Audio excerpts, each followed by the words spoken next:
Assalamu alaikum, my name is Aisha Yunus and we are here with a new series of Pakistan Affair lectures. So today's topic of our discussion is basically relevant to elections. Why is that so? Because Pakistan is basically going through from a very rough and tough patch of political turmoil. Why is that so? उसकी जो अगर आप एक order में देखो तो वो start वहाँ से होता है. टिपिंग पॉइंट कहाँ था जब प्राइम मिनिस्टर इमरान खान के अगेंस्ट जो है ex prime minister Imran Khan के against vote of no confidence approve हुआ. उसके बाद उनका जो नेक्स्ट टारगेट था आपकी पीटीएम का जो भी ऑपोजिशन पार्टीज हैं that was basically relevant to Punjab. And why is that so? Because Punjab maximum seat secure करता है आपकी नेशनल असेंबली के अंदर. सो पीएम के बाद उनका जो कोर फोकस था वो सीएम पंजाब के अगेंस्ट था. तो पीएम और सीएम को चेंज करना, सीएम पंजाब को चेंज करना आपकी पीटीएम के लिए, ऑपोजिशन पार्टीज के लिए बहुत जरूरी था.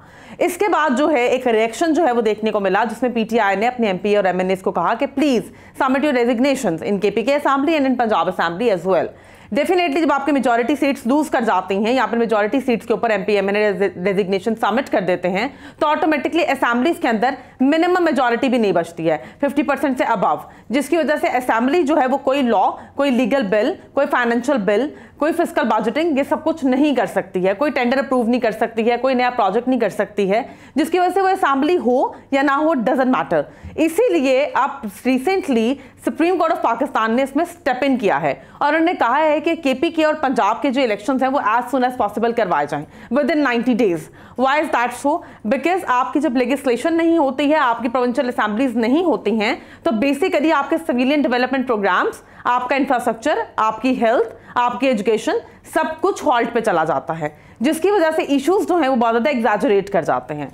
अच्छा, अगर इसके अलावा मैं आपको एक्सप्लेन करूं और एलाबोरेट करूं तो आपको पता होना चाहिए कि बेसिकली जो लेजिस्लेटिव पॉलिसीज हैं वो आपके लॉ मेकिंग में बहुत इंपॉर्टेंट रोल प्ले करती हैं. इंफ्रास्ट्रक्चर हो, पुलिसिंग हो या कुछ भी हो, उसके अंदर भी अगर आपने कोई भी न्यू अमेंडमेंट लेकर आनी है, कोई लीगल बिल अप्रूव करना है तो बहुत इंपॉर्टेंट है कि आप बेसिकली वो चीज़ असेंबली से अप्रूव करवाएं मिनिमम मेजॉरिटी के साथ, एक 51% और 52%.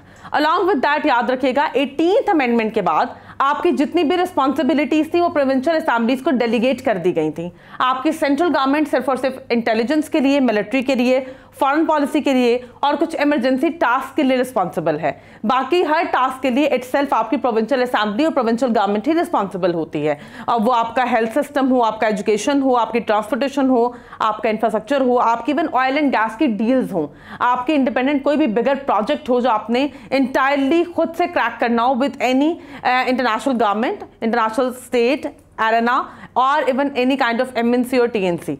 सो बेसिकली अगर पंजाब और केपीके की ये सिचुएशन है तो याद रखिएगा कि इससे ओवरऑल पाकिस्तान की इकोनॉमी कितनी ज़्यादा डिटोरिएट कर सकती है. अलॉन्ग विद दैट पाकिस्तान के जो रेवेन्यू का मैक्सिमम जनरेशन है वो होती है पंजाब से, और पंजाब जो है वो हाईएस्ट कंट्रीब्यूटर है when it comes to the GDP and GNP of Pakistan as well as the growth ratio and the economic volume.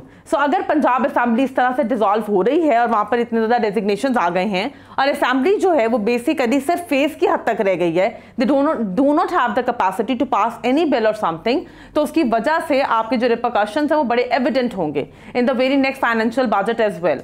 अच्छा, इसके साथ ही साथ याद रखिएगा कि इसके अंदर ना आपकी होती है टायर, लोअर टायर टू अपर टायर, यानी कि देयर इज अ चेन जिसमें आप आंसरेबल होते हो from one person to the higher authority and then the higher one.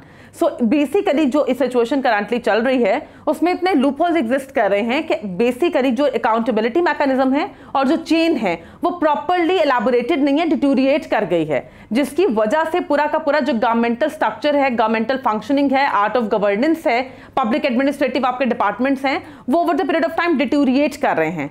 याद रखिएगा we are not talking about one family unit और one person, we are talking about the whole province which is having the 56% population of Pakistan. और अगर वहां पर ये problems आ रहे हैं from one authority to the other authority तो उसके रिपरकशंस बहुत ज़्यादा एविडेंट होंगे. ठीक है, क्योंकि आपके जितने भी इंस्टीट्यूशंस होते हैं मेजर डेमोक्रेटिक या गवर्नमेंटल इंस्टीट्यूशंस, बेटे वो तो अपने 10-10 दिन की क्या, एक मंथ की क्या, क्वार्टरली क्या, ईयरली क्या, एनुअली क्या, एक रिपोर्ट उनके लिए इंपॉर्टेंट होती है. उनकी परफॉर्मेंस, उनके टास्क, उनके बजट्स एलोकेटेड होते हैं. उसके अंदर बेसिकली आपके ऊपर प्रॉपर चेक एंड बैलेंस जो है वो आपकी लीगल अथॉरिटीज या फिर आपकी पॉलिटिकल अथॉरिटीज ही मेंटेन करती हैं. तो अगर यहाँ पर ये चंक, ये लूपहोल आ रहा है तो उसके रिपरकशंस बड़े एविडेंट होंगे. So yes, it's a very good step taken by supreme court so far. Definitely आपकी जो जितनी भी पॉलिटिकल पार्टीज हैं they shouldn't get scared of that. Election is a very good mechanism to obviously get a reality check कि either you are popular in public और नॉट, either public want you और नॉट। तो ये बड़ा इंपॉर्टेंट है कि basically elections as soon as possible जो है वो हो सके, ताकि पॉलिटिकल इंस्टेबिलिटी को कंट्रोल किया जा सके, प्रॉपर्ली आपके लेजिस्लेटिव असेंबलीज को जो है वो स्टैब्लिश किया जा सके, उनके टास्क डेलीगेट किए जा सके, वो उन टास्क को फर्दर पब्लिक एडमिनिस्ट्रेटिव डिपार्टमेंट्स तक जो है वो कम्युनिकेट कर सकें, और आपकी जो चेन ऑफ कमांड है वो प्रॉपर्ली ऑपरेशनल हो, ताकि आर्ट ऑफ गवर्नेंस जो है वो स्मूथली पाकिस्तान में रन हो सके। Thank you so much.